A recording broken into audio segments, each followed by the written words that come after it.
तुम्हाला असं वाटतं अरविंद केजरीवाल यांची प्रतिमा मलिन झाली म्हणून त्यांना पराभवाला सामोरं जावं लागतंय? ज्या दिवशी त्यांनी दारूच्या दुकानाचा विचार केला, दारू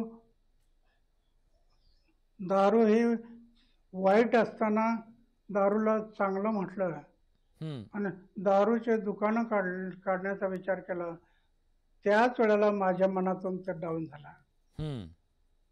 बर, 11 वर्ष झाली, अण्णांचा राग काही अरविंद केजरीवाल यांच्यावरचा कमी झालेला दिसत नाहीये. अण्णा, कुठे तुमचं मन जास्त दुखलं?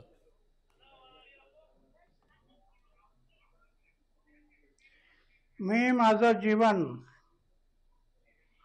नेहमी गाव, समाज आणि देशाचा विचार केला आणि गावाचा विकास म्हणजे देशाचा विकास हा विचार केला. ह्याच अरविंद राळेगणला अनेक वेळेला आलं, अनेक वेळेला मी समजून पाहिलं, शिकून पाहिलं. सुरुवातीला बरं वागलं, परंतु नंतर दारूचं दुकान, दारूचं लायसन्स हे डोक्यात शिरलं. ज्या वेळेला तो सत्तेवर नव्हता त्यावेळेला दारू ही वाईट आहे, कशी वाईट आहे हे त्याने एक लेख लिहिला आणि त्याचा मी जाहीरपणे दाखवलं की तुम्ही असं म्हटलं होतं पहिलं, पण ते विसरून गेले.